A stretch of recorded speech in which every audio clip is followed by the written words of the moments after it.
Yes. Hello. Good afternoon everyone. Good afternoon, good afternoon, good afternoon. वालेकुम अस्सलाम बेटा।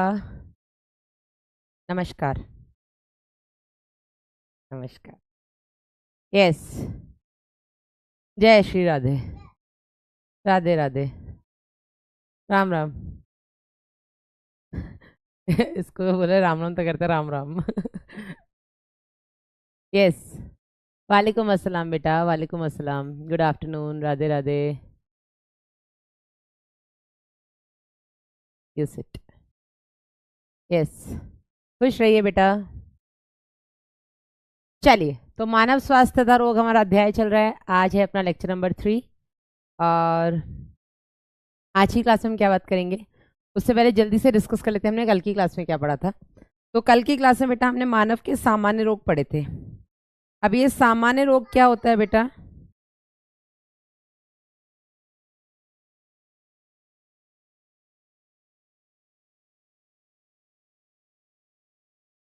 एक मिनट है ना।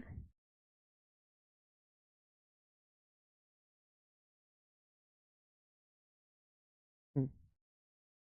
तो कल की क्लास में बेटा हम लोगों ने डिस्कस किया था मानव के सामान्य रोग, और हमने एनसीईआरटी में जो जो रोग दिए हैं उन सारे रोगों को कंप्लीट कर लिया था। हमने कर लिया था आपके जीवाणु जनित रोग। एनसीईआरटी में कौन कौन से जीवाणु जनित रोग दिए गए हैं बेटा? तो जीवाणु जनित रोग में एनसीईआरटी में मेंशन है आपके सबसे पहले टाइफाइड, जो कि सैल्मोनेला टाइफी नाम के बैक्टीरिया से होता है, जीवाणु से होता है। फिर हमने देखा था दूसरा जो आपका जीवाणु जनित रोग है, उसमें हमने देखा था निमोनिया, जो कि स्ट्रेप्टोकोकस निमोनी या और हीमोफिलस इन्फ्लुएंजा से होता है। और भी कई सारे मैंने आपको बताया था निमोनिया के जीवाणु होते हैं। ये आपके दो मुख्य हैं, ठीक है ना। फिर हमने इसके अलावा एनसीईआरटी में कुछ नाम दिए गए हैं, जैसे कि आपका शिजेलोसिस, जिसको हम amoebic dysentery, sorry bacterial dysentery या सिंपल डिसेंट्री बोल देते हैं। शिजेलोसिस बेटा शिजेला नाम के बैक्टीरिया से होता है। इसके बाद हमने बात की थी आपकी डिप्थीरिया, कॉर्नी बैक्टीरियम डिप्थीरी से होती है। फिर हमने बात की थी बेटा आपका टिटनेस, क्लॉस्ट्रीडियम टिटानी से होता है। प्लेग यर्सीनिया पेस्टिस से होता है। ये सारे बेटा आपको पता होने चाहिए जीवाणु के नाम, या आपको रोगजनक का नाम पता होना चाहिए कि कौन सा रोग किस रोगजनक से होता है। इसके बाद बेटा हम लोगों ने विषाणु जनित में 2 पढ़े थे, नहीं एक ही पढ़ा था, और वो था आपका कॉमन कोल्ड, जिसको हम बोलते हैं राइनाइटिस। और इसके बेटा जो कॉजेटिव एजेंट है, जो रोगजनक है बेटा, वो है आपके rhino viruses. Rhino viruses virus का एक समूह है जो कि आपके नाक को प्रभावित करता है। फिर बेटा हमने बात की थी आपके प्रोटोजोन जनित में 2 की। एक आपका था मलेरिया। मलेरिया आपके प्लाज्मोडियम पैरासाइट से होता है। दूसरा बेटा हमने बात की थी यहाँ पर आपका मलेरिया के अलावा अमीबियासिस, जिसको हम अमीबियता बोलते हैं, और ये आपका एंटमीबा हिस्टोलिटिका से होता है। रिकॉर्डेड क्लास नहीं आई है, मैंने देख लिया, आ जाएगी, मत चिंता करो यार, रिकॉर्ड हो गई है तो पहुंच ही जाएगी। Get out. चलो पहले इन्हें बाहर निकालें, 1 मिनट रुक जाओ, है ना, इन्होंने ये और आतंक मचा रहे हैं।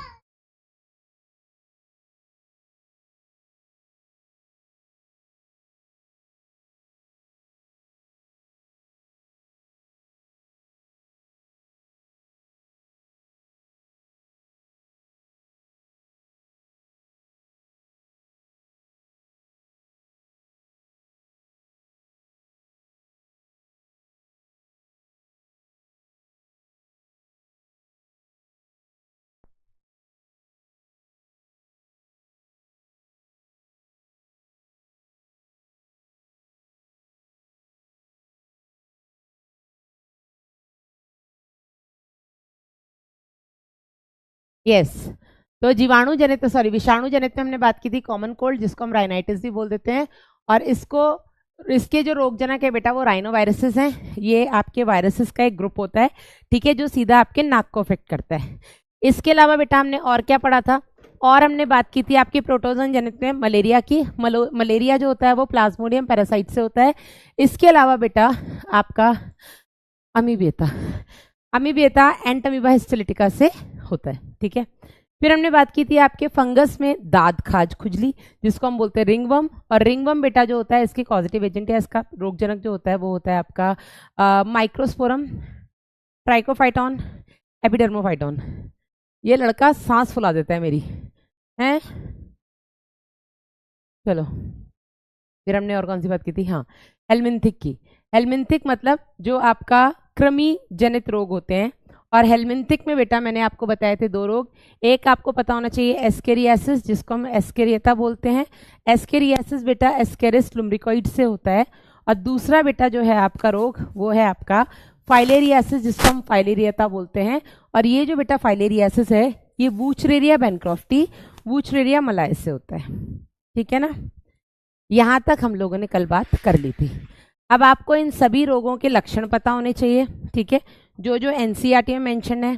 आपको इन रोगों के लक्षण के अलावा कौन से अंग को ये प्रभावित करते हैं वो पता होना चाहिए। और आपको पता होना चाहिए कि ये संक्रमित कैसे होते हैं, या क्योंकि ये संक्रमित रोग है तो एक जगह से जो संक्रमित व्यक्ति है उससे स्वस्थ व्यक्ति में फैलते कैसे। शैम्पू मैडम बता दो कौन सा है आपका, तो ल्यूकोनाजोल है। कौन सा है यार, किस नाम से आता है ब्रांड नेम से, एक बार मैं देख लेती हूँ। ये आपका लुलिकॉन करके एक आता है, LULICAN, लुलिकन करके एक है। एंटी डैंड्रफ शैम्पू है, डर्मेटोलॉजिस्ट रिकमेंडेड है, अच्छा है। ठीक है, तो इसमें सैलिसिलिक एसिड होता है और जिंक फॉस्फेट होता है। ठीक है, तो ल्यूलिकॉन करके LULICAN, ठीक है, ये shampoo is anti dandruff, dermatologist recommended है, इसलिए मैं आपको बता रही हूँ। चलिए, यहाँ तक हमने कल बात कर ली थी। हमने कल प्लाज्मोडियम की पूरी लाइफ साइकिल देखी थी। प्लाज्मोडियम के बारे में हम एक और बात कर लेते हैं।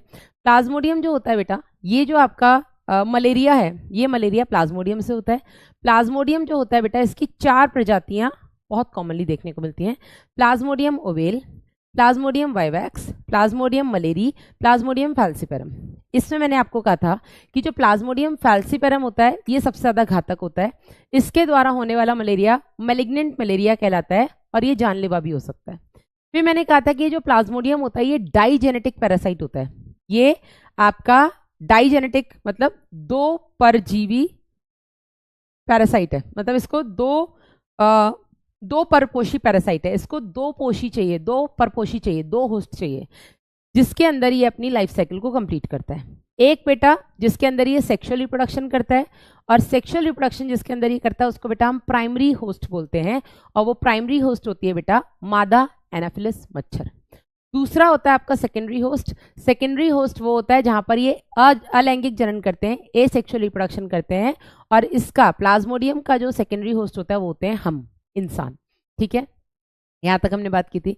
फिर मैंने आपको कहा था कि जो प्लाज्मोडियम है, ठीक है, ये प्लाज्मोडियम डायरेक्ट आपके शरीर में एंटर नहीं कर सकता, इसको एंटर करने के लिए एक वाहक की जरूरत है, संवाहक की, एक वेक्टर की जरूरत है। और वो जो बेटा संवाहक या वाहक होता है वो होता है बेटा मादा एनाफिलिस मच्छर। तो संक्रमित मादा एनाफिलिस मच्छर की लार ग्रंथि में स्पोरोजोइट नाम के जीवाणु, जिनको हम बोलते हैं स्पोरोजोइट नाम के मतलब स्पोरोजोइट रूप उपस्थित होता है प्लाज्मोडियम का। जब भी ये संक्रमित मादा एनाफिलिस मच्छर इंसान को काटती है, ठीक है, इंसान का खून चूसती है, तो उसकी लार ग्रंथियों में उपस्थित जो जीवाणुज हैं, जो स्पोरोजोइट्स हैं, वो बेटा एंटर कर जाते हैं उस व्यक्ति के रक्त में, और उस व्यक्ति के रक्त से ये पहुंच जाते हैं यकृत में, यानी कि उसके लिवर में।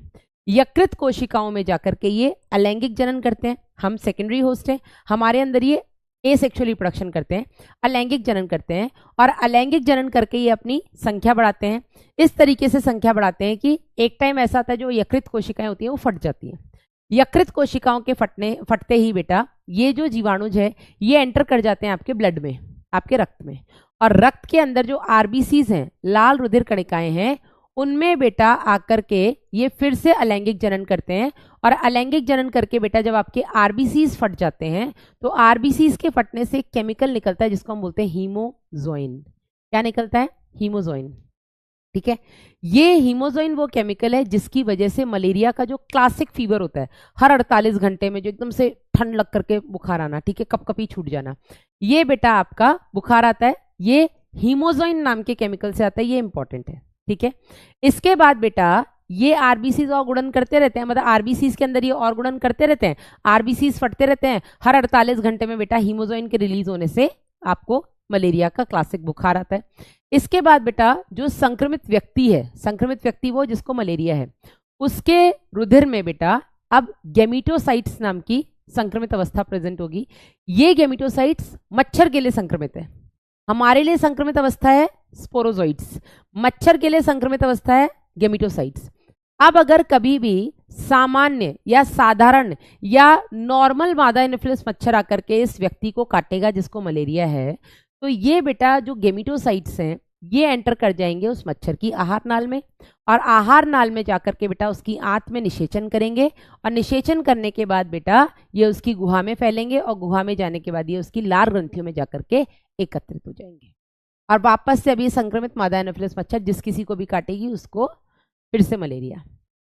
ठीक है, तो ये था बेटा आपका मलेरिया का साइकिल, मैंने दोबारा से रिवाइज करा दिया। अब एक बच्चा बोल रहा है मैडम आपने बहुत जल्दी पढ़ा दिया, स्काई सर मैं पूरा कमेंट नहीं पढ़ पाई लेकिन इतना तो समझ गई कि बच्चे are comparing me with sky sir. बेटा तो मैं देखो मैं बहुत हाथ जोड़ करके आपसे विनम्र निवेदन करती हूँ कि देखो आपके पास ऑप्शन है। जो लोग बोल रहे हैं कि मैडम स्काई सर आराम से पढ़ा रहे हैं, अच्छा पढ़ा रहे हैं, तो बेटा मतलब आपके पास ऑप्शन है 1.0, 2.0, 3.0 दोनों का। 3.0 में तो मैं और जल्दी चलती हूँ क्योंकि रिकॉर्डेड है, ठीक है, तो आपके पास 2.0 का ऑप्शन है। तो मैं आपसे हाथ जोड़ करके विनती करती हूँ, विनम्र निवेदन करती हूँ कि अगर आपको स्काई सर का पढ़ाया हुआ अच्छा लगता है तो स्काई सर से पढ़ लो यार। इसका तो फायदा है ना तुम्हें कि आपके पास दो है। मैडम का पढ़ाया हुआ अगर अच्छा लग रहा है मैडम से पढ़ लो, स्काई सर अच्छा पढ़ा रहे हैं स्काई सर से पढ़ लो। इसमें ना तो मैं बुरा मान रही हूँ, स्काई सर बुरा मान जाए तो पता नहीं, ठीक है, मैं तो बिल्कुल बुरा नहीं मान रही। अगर आपको स्काई सर का पढ़ाया हुआ समझ में आता है तो उनसे पढ़ लो, और मैं तो कहती हूँ सर बहुत अच्छा पढ़ाते हैं यार, बहुत ही अच्छा पढ़ाते हैं, जाओ पढ़ लो, कोई दिक्कत नहीं, मुझे कोई दिक्कत। और देखो मैं फिर बोल रही हूँ, दो टीचर का कंपैरिजन करोगे तो तुम मारे जाओगे, ठीक है ना, तो ये करके तुम अपनी मत खराब करो लाइफ, ठीक है ना। कंपैरिजन नहीं करना है, तुम्हें नीट निकालने से मतलब है, और वो नीट निकालने के लिए तुम्हें चाहे स्काई सर से पढ़ना हो जूलॉजी, चाहे मुझसे पढ़ना हो जूलॉजी, ये आपकी इच्छा है बेटा, है ना। ऐसा बिल्कुल नहीं है कि मेरा पढ़ाया हुआ बच्चा सेलेक्ट होगा स्काई सर का नहीं होगा, या स्काई सर का पढ़ाया हुआ ही सेलेक्ट होगा मेरा नहीं होगा, नहीं, हम दोनों के पढ़ाए हुए बच्चे सेलेक्ट होंगे, हुए हैं और होते आ रहे हैं। स्काई सर इज बेस्ट, मैं तो ये भी कहती हूँ, कोई दिक्कत ना, आई एम नॉट बेस्ट यार, मैं तो ठीक हूँ यार, मैं तो आज भी सीख ही रही हूँ, लर्निंग फेज में हूँ। स्काई सर बेस्ट है, आप जाकर, और मैं बहुत ओपनली बोल रही हूँ, आप जाके स्काई सर को सुना देना कि मैडम बहुत तारीफ करी थी आपकी यार, सर तारीफ लायक है यार, मैं सर से मिली हूँ, जयपुर जाती हूँ तो सर स्टूडियो में आते हैं क्लास लेने, तो हमारी बैठ के बात होती है, तो सर कहते हैं मैडम बच्चे आपकी तारीफ करते, मैं कहती हूँ अरे सर बच्चे आपकी तारीफ करते, तो बच्चे हैं यार, किसी के सगे नहीं हो तुम लोग।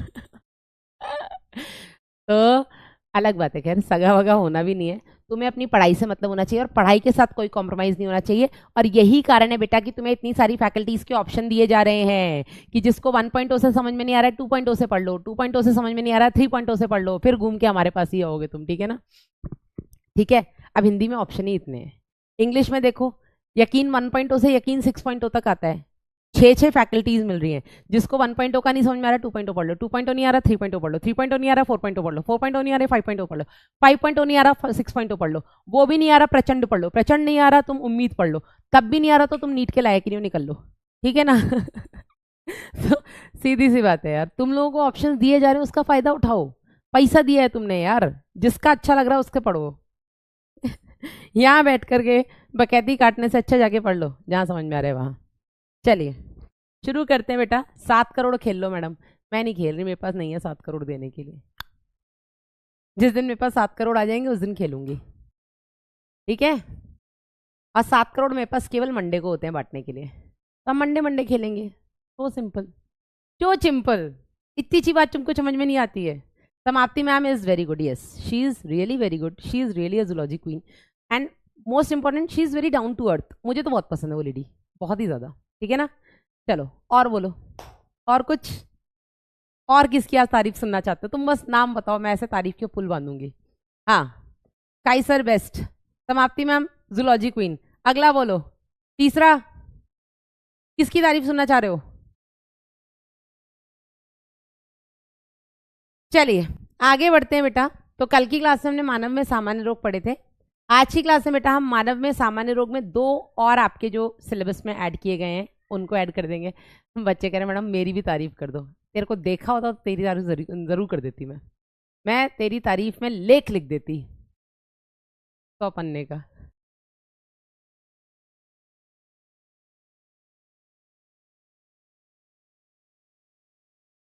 आजा, आज हम बेटा रोग खत्म करेंगे, उसके बाद हम बात करेंगे उन रोगों से बचा कैसे जा सकता है, और उसके बाद बेटा हम बात करेंगे प्रतिरक्षा की। अगला टॉपिक जो है आपका प्रतिरक्षा, दैट इज इम्यूनिटी। अब बकैती कटवा लो हमसे, जितनी करवाओ मैडम, हम डिग्री लिए बैठे हैं उसमें, डिग्री होल्डर है हम, पीएचडी बकैती काटने में।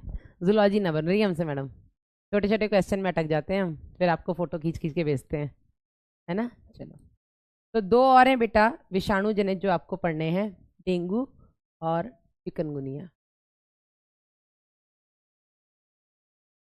ये बाद में आपके सिलेबस में ऐड हुए हैं, ठीक है। तो विषाणु जनित में दो और देख लो, एक हो गया आपका डेंगू, दूसरा हो गया आपका चिकनगुनिया।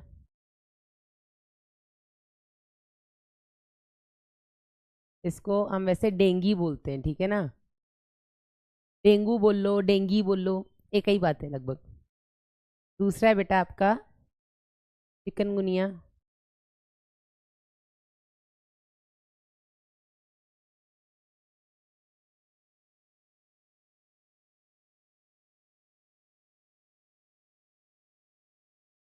आज मैं तारीफ करने के मूड में हूँ सबकी।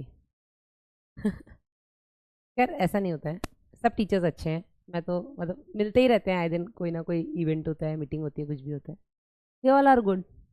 और वो सब अच्छे हैं इसलिए वो पीडब्ल्यू में है, समझ रहे हो, वो सब अच्छे हैं इसलिए वो पीडब्ल्यू में है, क्योंकि तुम्हारे लिए अलग से अच्छा अच्छा ढूंढ के लाते हैं ना। तो डेंगू का बेटा रोगजनक कौन है, डेंगू का रोगजनक है डेंगू वायरस, इसका जो पैथोजन है वो है डेंगू विषाणु या डेंगू वायरस, और चिकनगुनिया का पैथोजन है चिकनगुनिया विषाणु। कितना सिंपल मैडम, इसमें तो कुछ याद ही नहीं करना, बिल्कुल नहीं करना। इसका जो पैथोजन है वो है चिकनगुनिया वायरस या चिकनगुनिया विषाणु। आगे बढ़ते हैं बेटा,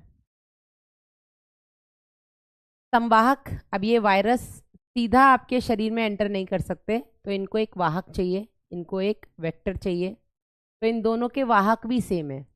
डेंगू का जो वाहक होता है बेटा, ये है आपका मादा एडीज मच्छर, और इसमें तो बार बार आपको बताने की जरूरत है ही नहीं कि खून चूसने की असीम क्षमता जो हमारे पास है, इस मादा जात के पास है, ये और किसी के पास नहीं, और ना हो सकती है, ठीक है ना। And we are proud of it, हमें इस बात पर बहुत घमंड है कि हमारे पास खून पीने की असीम क्षमता है, ठीक है। तो दोनों का ही जो वाहक होगा वो होगा मादा एडीज मच्छर, ठीक है।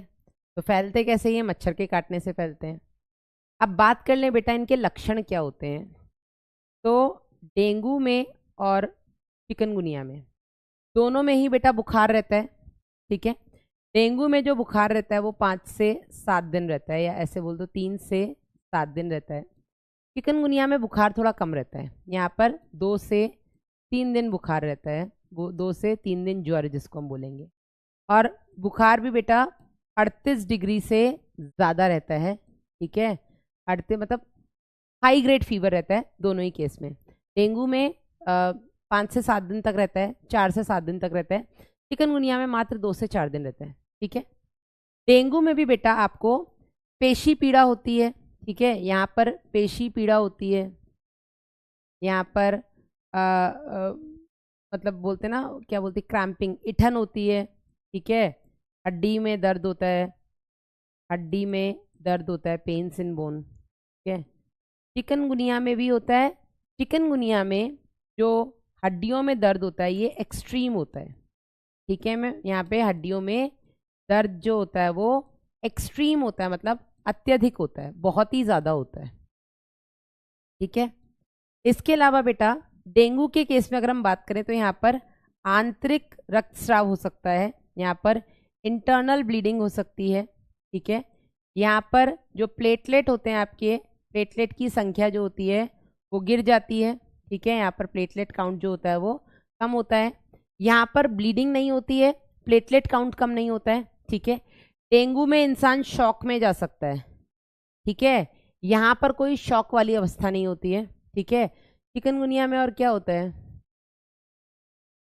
यही है, कमजोरी बहुत आ जाती है दोनों ही केस में। ठीक है। चिकनगुनिया में नोजिया वोमिटिंग बहुत ज़्यादा रहता है। नोजिया मतलब नोजिया वोमिटिंग मतलब नोजिया व वोमिटिंग, वमन जिसको हम बोलते हैं। ठीक है। नोजिया का मतलब होता है वमन से पहले जो जी घबराना वगैरह बोलते हैं ना, उसको बेटा हम बोलते हैं नोजिया। और डेंगू में भी वॉमिटिंग वगैरह तो होती है। ठीक है। ये कुछ आपके लक्षण हैं डेंगू और चिकनगुनिया के। मेन आपको ये पता होना चाहिए होता किससे है, तो दोनों विषाणु जनित है। डेंगू डेंगू वायरस से होता है, चिकनगुनिया चिकनगुनिया वायरस से होता है। डेंगू जो होता है बेटा ये आपका, ओके, डेंगू जो होता है बेटा ये और चिकनगुनिया दोनों ही बेटा आपके मादा एडीज मच्छर से होते हैं। ठीक है। और इनके लक्षण मैंने थोड़े बहुत आपको बता दिए। बुखार दोनों में रहेगा, हड्डियों में दर्द दोनों में रहेगा, लेकिन चिकनगुनिया में हड्डियों में दर्द ज़्यादा रहता है। ठीक है ना।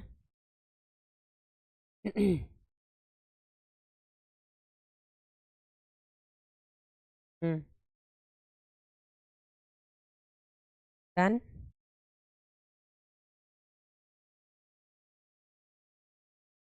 हम्म। मैडम अपनी भी तारीफ कर दो। तारीफ करूं क्या उसकी जिसने मुझे बना। I am the best, I am the best, I am the best. तो ये विष्णु सर जूलॉजी पढ़ाएंगे? ओह माय गॉड, सर के लिए मुश्किल हो जाए। मैं फिर भी फिजिक्स पढ़ा लूंगी थोड़ी बहुत। और पढ़ाया है मैंने कि नहीं बताओ। तुम लोगों को मैंने उत्प्लावकता पढ़ाया है, आर्किमिडीज प्रिंसिपल बताया है। ठीक है। ऐसी छोटी छोटी चीज़ें मैंने पढ़ाई हैं। बर्नौली थ्योरम वगैरह पढ़ा सकती हूँ।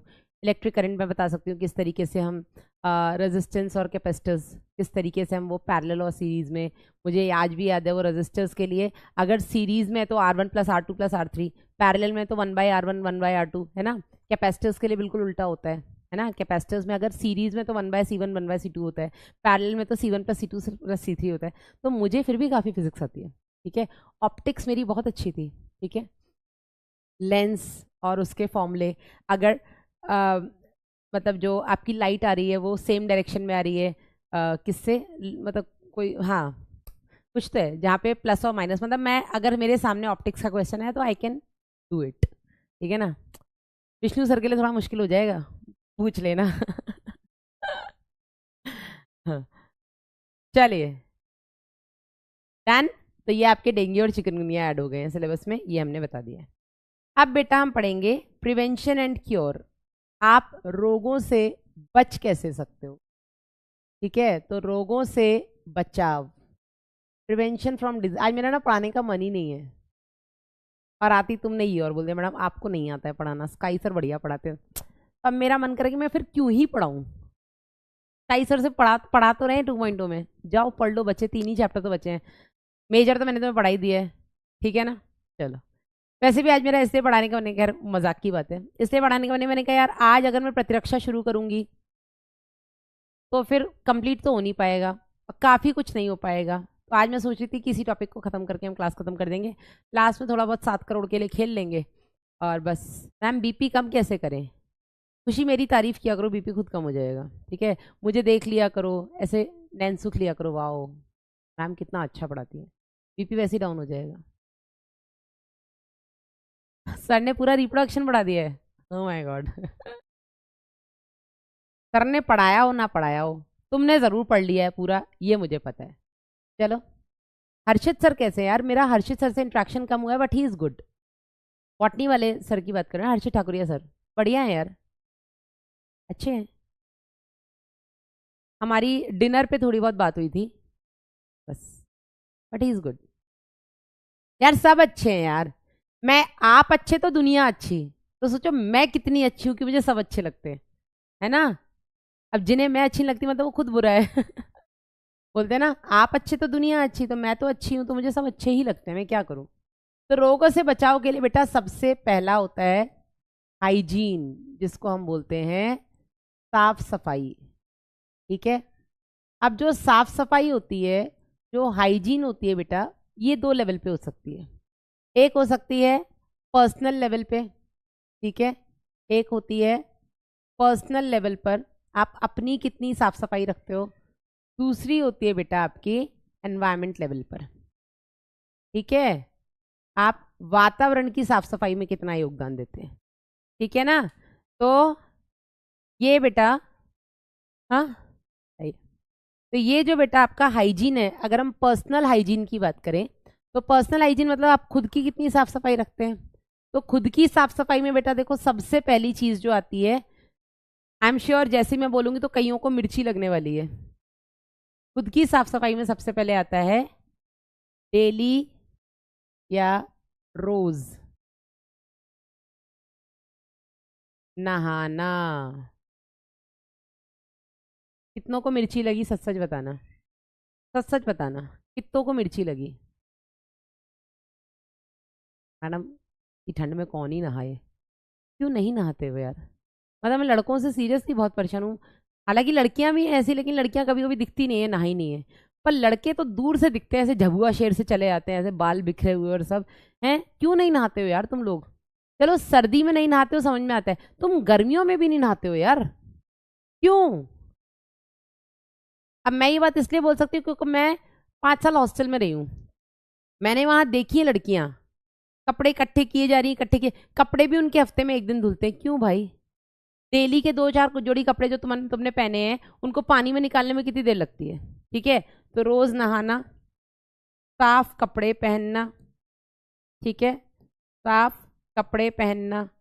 ठीक है, इसके अलावा बाल नाखून समय पर काटना। ठीक है, बाल नाखून समय पर काटना। ठीक है, ये पर्सनल हाइजीन में आ जाता है, बिल्कुल पर्सनल हाइजीन में। झूठ बोल रहे हैं, कौन झूठ बोल रहे हैं बेटा। मैम ये तो मैम प्रॉब्लम तो है, मतलब मानते हैं मिर्ची लगी तो मैं क्या करूं, सही बात है, मैं करूं क्या, लेकिन ये सच्चाई है। डेली नहाना कम्स अंडर पर्सनल हाइजीन। जो लोग रोज नहीं नहाते हैं उनको कोई ना कोई रोग अरे ये दर्द। लेकिन बता रही हूँ, जो लोग डेली नहीं नहाते हैं ना, जब वो सुबह रजाई में, ऐसे सर्दियों की बात बता रही हूँ, रजाई में पड़े रहेंगे और जैसे ही उनको बोला जाएगा उठो, देखना मुझे बुखार है क्या मतलब अब रजाई में पड़े रहोगे तो तुम गर्म ही रहोगे ना, है। बॉडी का टेम्परेचर तुमने रजाई के अंदर अपना बड़ा, मतलब बाहर से तुम्हारा बॉडी का टेम्परेचर बढ़ा हुआ है। अब अगर रजाई में पड़े रहोगे तुम्हें लगेगा कि तुम, सीधी बात है, सर्दी में किसका ही रजाई से निकलने का मन करता है। हाँ, इट्स अ टैलेंट मैडम, है ना। तो अगर तुम रजाई में पड़े हो और तुमसे बोला जाए कि ठंड में बाहर निकलो, तो तुम, मतलब मैं बता रही हूँ ऐसा होता है, तो तुम्हें लगेगा देखना मुझे बुखार है क्या, देखना मैं गर्म लग रहा हूँ थोड़ा सा। क्यों भाई, अंदर पड़े रहोगे तो गर्म ही रहोगे, बुखार में ही लगोगे। निकलो एक बार, नहाओ। अच्छे अच्छे जिनको बुखार भी होता है ना बेटा, अगर आप नहा लोगे ना तो कम से कम आधा पौन घंटे के लिए तुम्हें ताजगी लगेगी, तुम्हें लगेगा नहीं मैं बीमार नहीं हूं। नहाने के बाद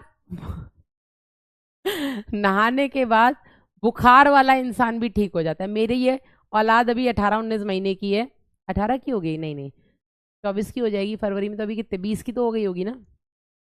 हाँ, आज कितनी तारीख है, आज 18 तारीख है, कल ये 20-22 महीने की हो जाएंगी। ठीक है, 22 के हो जाएंगे। तो अभी तक एक भी दिन, अब ये चाहे बुखार में हो चाहे इनको कोई भी रोग रहा हो, दिलाऊंगी मैं जरूर।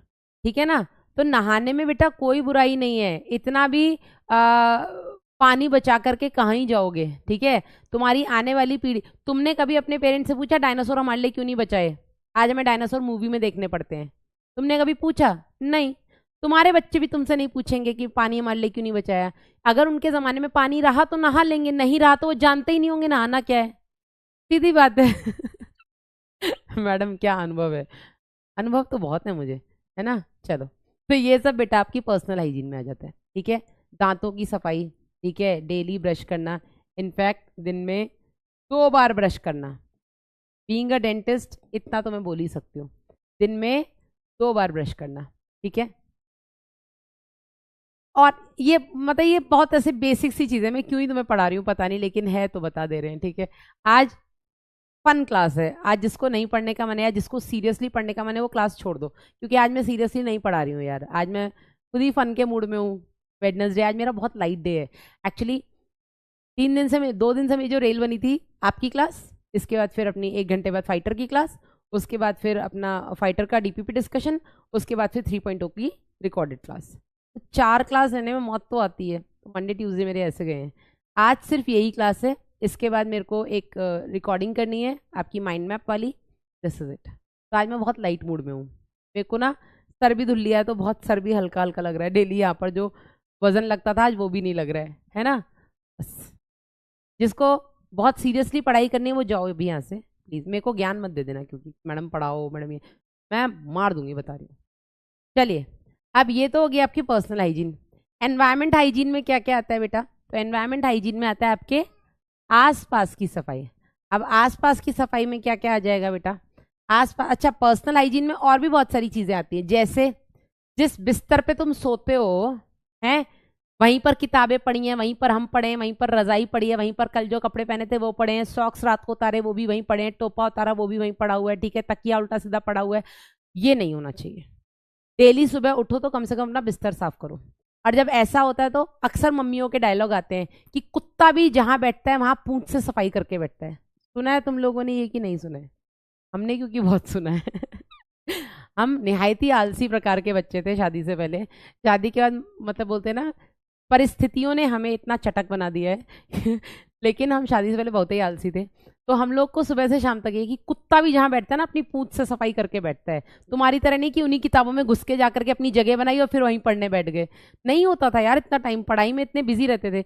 हैं, वहीं किताब पढ़ी, उठे, खा के आए, उन्हीं किताबों में थोड़ा साइड किया, वहीं जाके सो गए। फिर उठे तो जो जिस किताब पे नजर पड़ी वही पढ़ना शुरू कर दी। थोड़ा बहुत लिख लिया तो लिख लिया, नहीं तो लिखने का मन नहीं है तो वही पढ़ करके वापस से हो गए। फिर उठे, उठ करके तैयार होकर के निकल गए। आए वहां से, अब आकर के कपड़े बदले, वहीं बेड पे डाले, फिर वहीं किताब थोड़ी साइड की, वहीं जाकर के पढ़ने बैठ गए।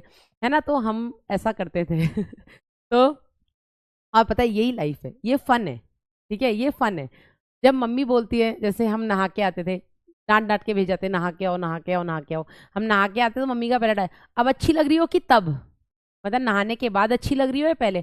हम कहते मम्मी पहले ज्यादा अच्छे लग रहे थे, देखो नहाने के बाद मुंह का रंग भी थोड़ा डाउन हो गया है, पहले गोरे गोरे लग रहे थे सुबह उठे थे तो। तो ये हर घर की कहानी है ना, कहानी घर घर की। हाँ, तो पर्सनल हाइजीन में बेटा अपनी बिस्तर की सफाई, अपने कमरे की सफाई, जहां बैठ रहे हो उसकी सफाई, मतलब आपको कुत्ता तो बनना है कम से कम, कि जहां बैठो पूंछ मार के अपना आसपास सफाई कर लो, उसके बाद ही पढ़ने बैठो। ठीक है। एनवायरमेंट हाइजीन में क्या क्या आ जाता है बेटा? तो एनवायरमेंट हाइजीन में आ जाता है घर के आसपास, आसपास की सफाई। ठीक है, तो घर के आसपास कूड़ा नहीं जमने देना है आपको, कूड़ा नहीं जमने देना। गाड़ी वाला आया, घर से कचरा निकाल। तो जब वो गाड़ी वाला आए तो कचरा निकाल देना है। ये नहीं कि कोई नहीं देख रहा तो नीचे फेंक दो, ऐसा नहीं होना चाहिए। ठीक है। दूसरा बेटा, घर के आसपास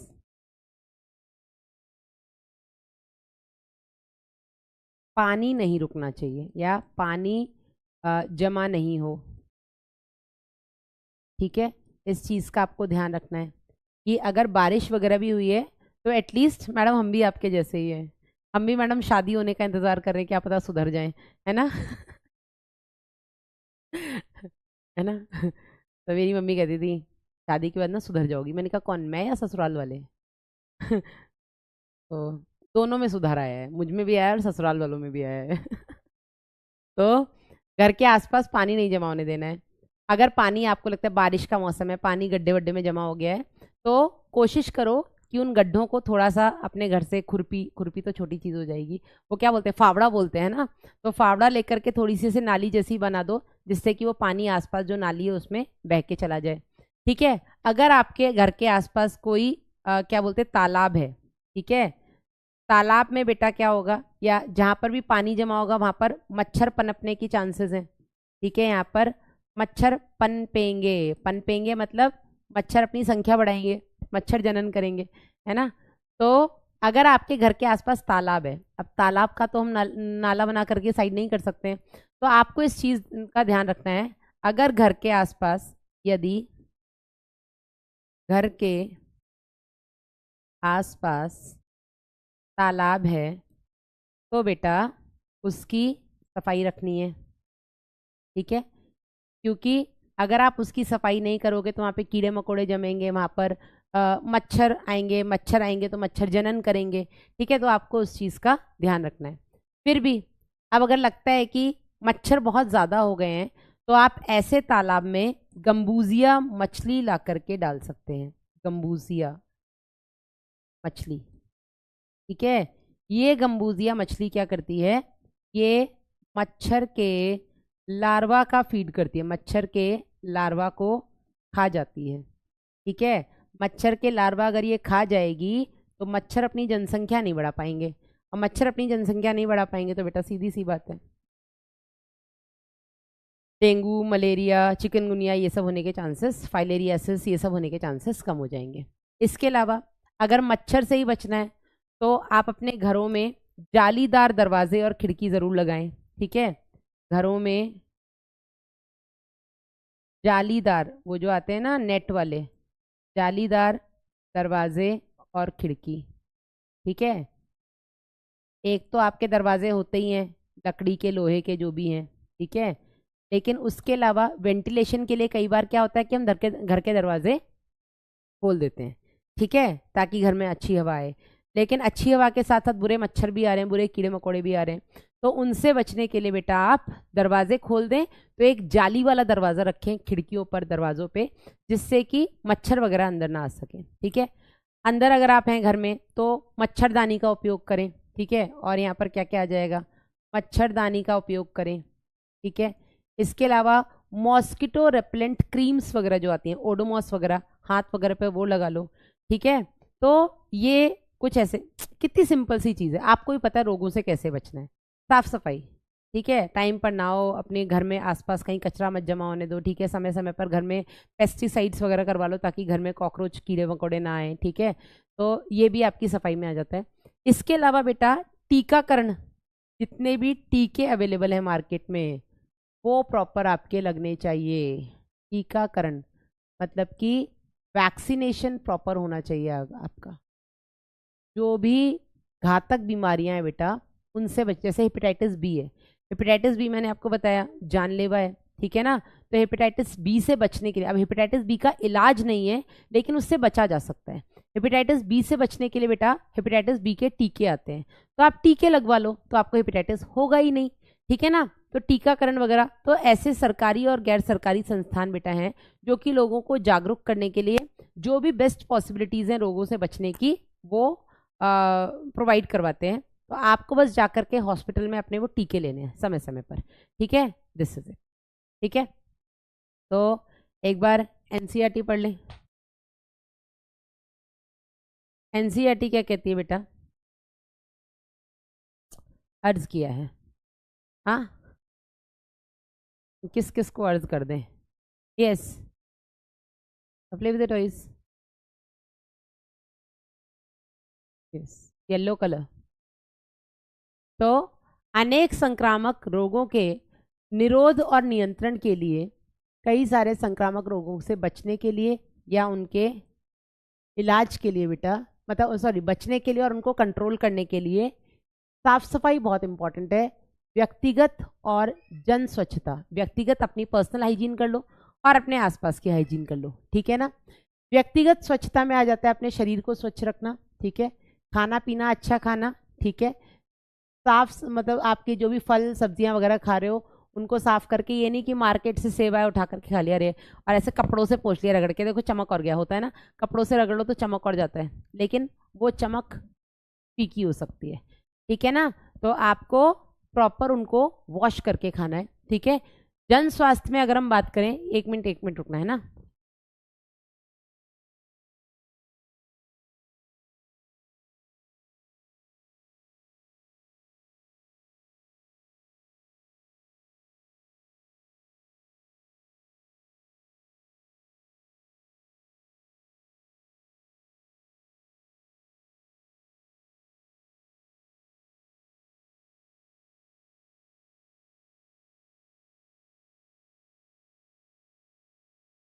जन स्वास्थ्य की बेटा अगर हम बात करें आसपास की, तो अपशिष्ट पदार्थ जो भी हैं, वेस्ट, मलमूत्र वगैरह जो है उनका समुचित निपटान, जो आपके जलाशय कुंड हैं जो भी घर के आसपास, उनकी समय समय पर सफाई, और विसंक्रमण तथा जन खान पान प्रबंध में स्वच्छता के मानक का पालन करना।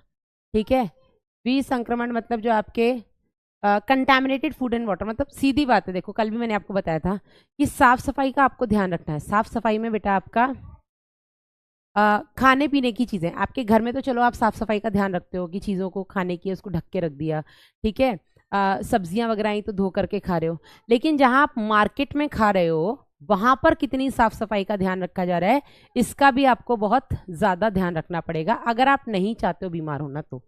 ठीक है ना, ये उपाय विशेष रूप से वहां अनिवार्य हैं जहां पर संक्रामक रोग खाद्य पदार्थ और पानी के द्वारा संचारित होते हैं। ठीक है, जैसे कि typhoid, amoebiasis, ascariasis, pneumonia, common cold, ये बेटा कुछ ऐसे रोग हैं जो कि वायु के द्वारा भी फैलते हैं, संक्रमित खाने पीने से फैलते हैं। तो जिस एरिया में इस तरीके की बीमारियां ज्यादा हो रही हो वहां पर आपको इन चीजों को और ध्यान रखने की जरूरत हो जाती है। ठीक है, तो के अलावा संक्रमित व्यक्ति, इसके अलावा क्या है बेटा, जो संक्रमित व्यक्ति है उससे थोड़े दिनों के लिए मित्रता ना करें। ठीक है, उससे थोड़े दिनों के लिए आपको दूरी बनाए रखनी चाहिए जिसको बीमारी है। ठीक है, कीट रोग वाहकों के द्वारा संचारित होने वाले मलेरिया, फाइलेरिया जैसे रोगों से सबसे महत्वपूर्ण उपाय है रोगवाहक और उनके जो प्रजनन स्थल हैं उनका नियंत्रण करना, उनको खत्म कर देना।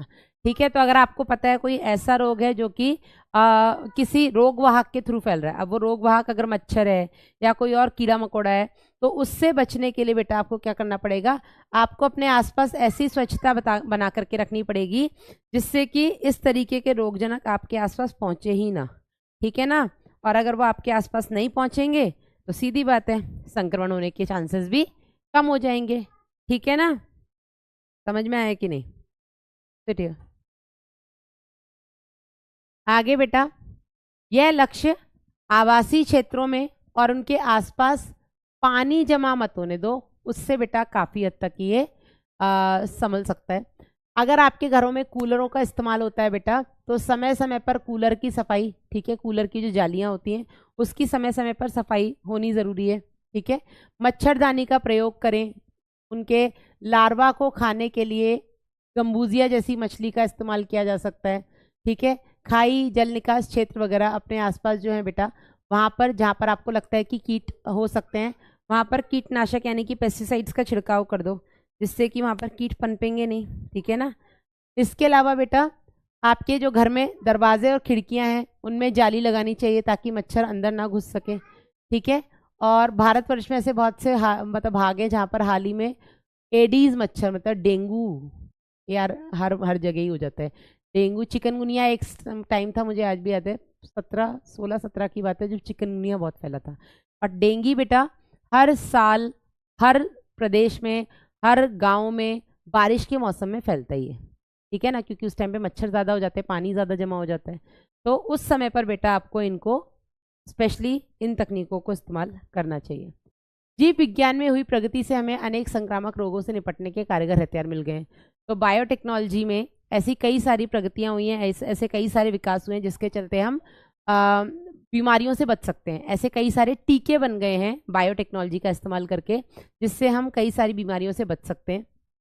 ठीक है ना, तो टीके के उपयोग और प्रतिरक्षीकरण कार्यक्रम जो मार्केट में बोल रही हूँ मैं, जो नर्सेस आके घर घर आपके टीकाकरण का प्रोग्राम चलाती हैं, गवर्नमेंट जो ऑर्गेनाइजेशंस होते हैं वहाँ पर चलता है कि ये प्रतिरक्षा का मतलब एक नया एंटीबॉडी आया है, आप इसका इस्तेमाल करें, या एक ये नया टीका आया है, वो टीका जैसे कोरोना के टाइम पर टीके आए थे। ठीक है, तो गवर्नमेंट ने बोला था ना जा करके टीके लगवाओ अगर आप बचना चाहते हो बीमारी से। तो ठीक है ना, तो ये जानलेवा रोगों का पूरी तरीके से उन्मूलन कर दिया गया, जैसे पोलियो।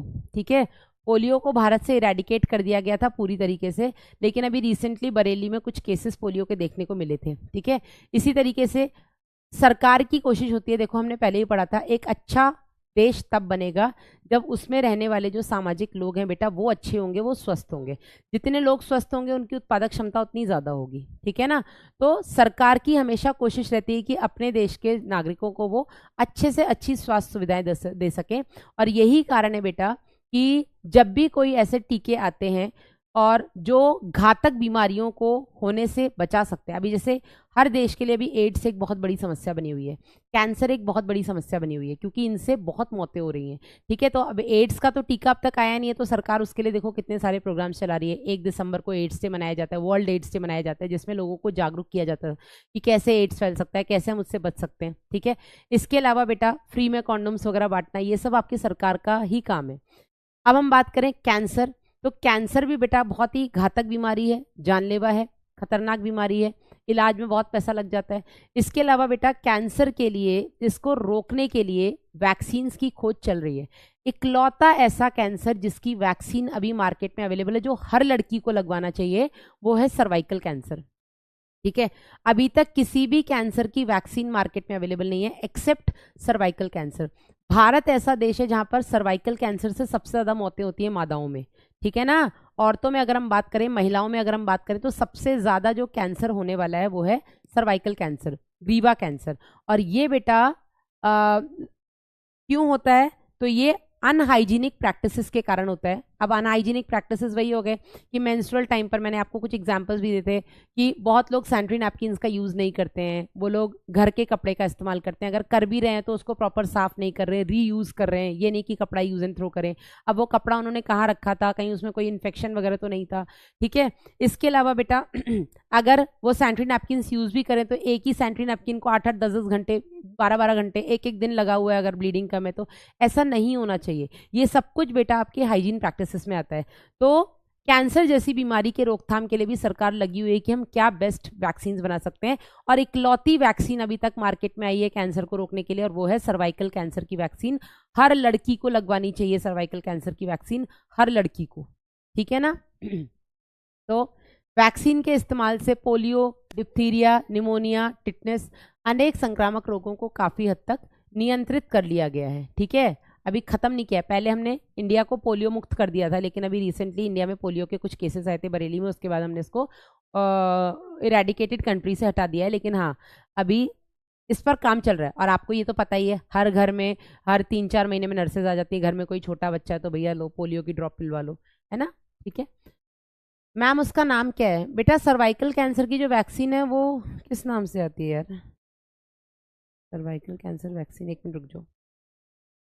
सर्वाइकल कैंसर वैक्सीन, ये आपके HPV वैक्सीन के नाम से आती है, human papilloma virus vaccine.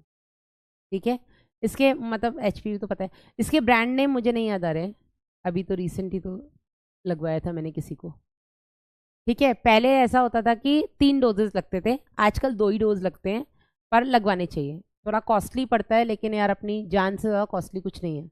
Biotechnology, जिसके बारे में हम आने वाले अध्याय में पढ़ेंगे बेटा, उसमें नए नए और ज़्यादा सुरक्षित वैक्सीन बनाने पर, ये मतलब बनाने की कगार पे है। बायोटेक की हेल्प से हम बहुत सारी वैक्सीन बना रहे हैं। ठीक है, इवन एड्स वाली वैक्सीन भी अभी अंडर ट्रायल चली रही है, बहुत सालों से चल रही है, अब तक उसका फाइनल रिजल्ट आ नहीं पाया है। एंटीबायोटिक और दूसरी औषधियाँ बेटा, इनकी खोज ने भी काफ़ी हद तक संक्रामक रोगों को प्रभावी ढंग से उपचार करने में सक्षम बनाया है। तो बहुत सारी बीमारियों को जो कि संक्रामक हैं, फैलती हैं, पूरे समाज में फैल सकती हैं, एंटीबायोटिक की मदद से बेटा कहीं ना कहीं हमने उनको भी काफ़ी हद तक कंट्रोल किया है फैलने से।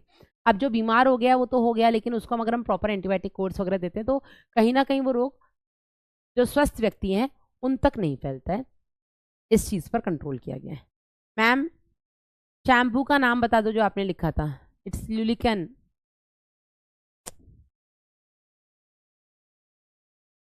300-400 का है, लेकिन अच्छा है, डर्मेटोलॉजिस्ट रिकमेंडेड है, इसलिए मैं बता रही हूँ। ठीक है ना, ल्यूलिकन। चलिए, तो आज की क्लास में हम इतना ही रखते हैं, ज़्यादा नहीं पढ़ेंगे। प्रतिरक्षा हम शुरू करेंगे नेक्स्ट क्लास।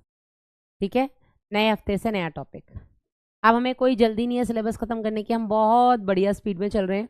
हम जो भी हमारा ओरिजिनल जो अपना शेड्यूल है, उससे हम 3-4-5 क्लासेस आगे ही चल रहे हैं। ठीक है, और आने वाले समय में हम और आगे ही हो जाएंगे।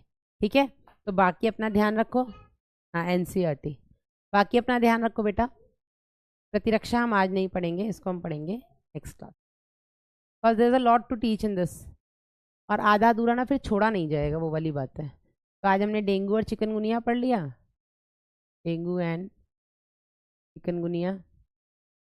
इसके अलावा बेटा हमने रोगों का बचाव किस तरीके से कर सकते हैं उस पर थोड़ा सा फोकस डाला।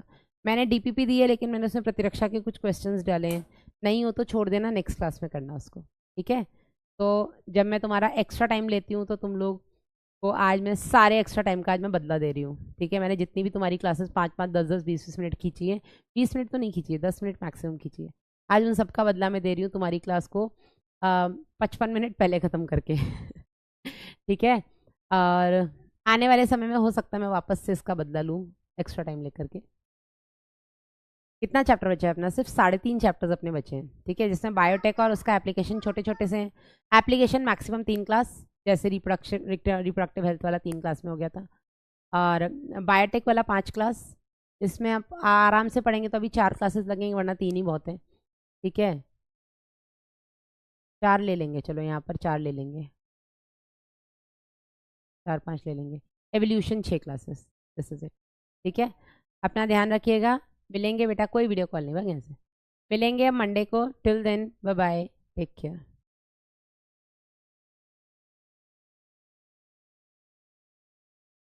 Class done.